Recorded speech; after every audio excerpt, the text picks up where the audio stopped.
रायबरेली में कांग्रेस को फिर बड़ा झटका लगा है। प्रदेश सरकार के स्वतंत्र प्रभार राज्य मंत्री दिनेश और रायबरेली क्लस्टर के प्रभारी मुकुट बिहारी वर्मा की अध्यक्षता में कई कार्यकर्ता कांग्रेस छोड़कर बीजेपी में शामिल हुए। इस मौके पर कांग्रेस प्रदेश कमेटी के पूर्व सदस्य रविंद्र सिंह ने कांग्रेस सांसद सोनिया गांधी पर राम के प्राण प्रतिष्ठा कार्यक्रम में शामिल न होने का आरोप लगाते हुए कहा कि राम मर्यादा पुरुषोत्तम है। उनके कार्यक्रम में न जाना हिंदू भावना के विपरीत है। मंच पर उपस्थित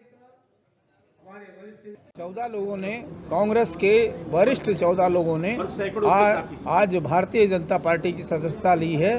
मैं मानता हूं कि भारत जो आज दुनिया में नंबर 1 बन रहा है, भारतीय परंपरा, भारत का गौरव जो धीरे धीरे कमजोर हो रहा था, आदरणीय मोदी जी के नेतृत्व में निरंतर बढ़ रहा है, आगे जा रहा है और आने वाले दिनों में विश्व गुरु बनने जा रहा है। उसमें योगदान करने के लिए हमारे जिन 14 साथियों ने कांग्रेस पार्टी छोड़कर आज भारतीय जनता पार्टी में सम्मिलित हुए हैं, उन सबका स्वागत है, अभिनंदन है, वंदन है। और मैं चाहता हूं, मैं सोचता हूं कि ये लोग निश्चित रूप से भारत को यशस्वी बनाने में अपना योगदान देंगे।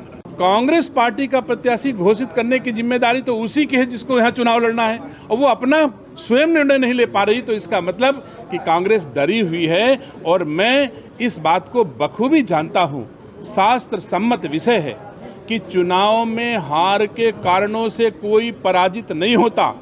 चुनाव में भाग जाने, पलायन कर जाने, पीठ दिखाने से पराजय होती है। सोनिया गांधी की पराजय, गांधी परिवार की पराजय पहले ही हो चुकी, जो इतने वर्षों 5 टर्म एमपी होने के बाद और आखिरी में जिस दुर्गति से रायबरेली से भागी हैं, पीठ दिखाया है रायबरेली को, मैं मानता हूं कि पराजय तो उनकी उसी दिन हो गई। और खबर पर ज्यादा जानकारी के लिए हमारे संवाददाता असद खान हमारे साथ जुड़ चुके हैं। असद, जिस तरह से ही लोकसभा चुनाव अब पास आ चुके हैं, ऐसे में कांग्रेस के तमाम जो नेता हैं वो भाजपा ज्वाइन कर रहे हैं, कांग्रेस के लिए कितनी बड़ी चुनौती? देखिए, बिल्कुल लगभग तकरीबन दर्जन भर से ज्यादा कांग्रेसी जो सदस्य थे या कांग्रेस कमेटी के जो नेतागण थे, वो उन्होंने भाजपा के जो स्वतंत्र प्रभार मंत्री हैं दिनेश प्रताप सिंह की मौजूदगी में भारतीय जनता पार्टी का दामन थामा है। अभी देखिए, 5वें चरण में रायबरेली का चुनाव है, लेकिन कहीं ना कहीं से अभी प्रत्याशी की घोषणा ना तो भारतीय जनता पार्टी ने की है और ना खुद ही कांग्रेस ने की है।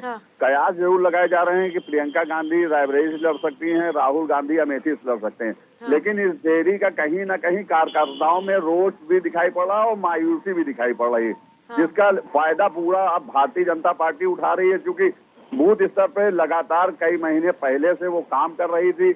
उनके जो मंत्री हैं या प्रभारी मंत्री हैं या खुद रायबरेली के मंत्री हैं दिनेश प्रताप सिंह, उद्यान मंत्री हैं स्वतंत्र प्रभार, वो भी लगातार इस मुहिम में लगे रहे और पिछली बार वो चुनाव भी लड़े थे सोनिया गांधी के खिलाफ और अच्छा वोट बैंक लेकर आए थे। तकरीबन जो वोट का परसेंटेज होता था सोनिया गांधी का जीतने का, वो कहीं ना कहीं से आधा कर दिया था उन्होंने।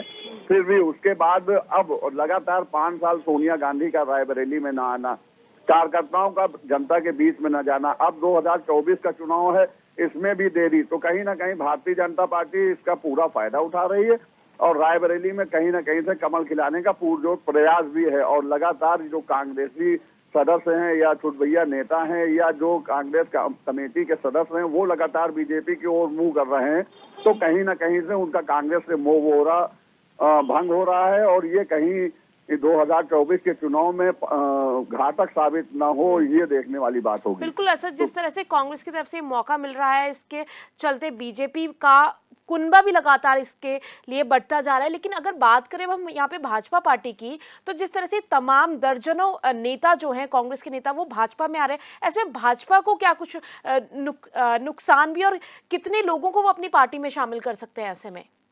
बिल्कुल, देखिए, मैंने पहले भी कहा कि तकरीबन जो ये कार्यकर्ता गए हैं, ये भी करीब दर्जन भर से ज्यादा हैं और पदाधिकारी रहे कांग्रेस का। इनका साफ तौर पर आरोप है, पहले तो सोनिया गांधी 5 सालों में यहाँ आई नहीं, ना उनका प्रतिनिधि जनता के बीच गया। जब हम लोग मुलाकात करने 10 जनपद जाते हैं तो वहां भी मुलाकात नहीं होती। और इसी बीच जब सोनिया गांधी का राज्यसभा जाना, तो ये कहीं ना कहीं से कांग्रेसियों के लिए या कांग्रेस का गढ़ कहा जाता है रायबरेली, उन लोगों में मायूसी जरूर देखी जा रही है। फिलहाल प्रियंका को लेकर कांग्रेसियों में और रायबरेली की जनता में उत्साह देखने को जरूर मिला है, लेकिन ये कहीं ना कहीं जो देरी हो रही है ये कहीं ना कहीं घातक जरूर बिल्कुल, साबित चुनाव से होगी। ठीक पहले जिस तरह से तस्वीरें निकल के सामने आ रही हैं, वहां कहीं ना कहीं कांग्रेस को ये जरूरी हो जाता है कि वो पार्टी में बैठ के आत्ममंथन करे और इन सब चीजों में काम करे। शुक्रिया असद तमाम जानकारी साझा करने के लिए।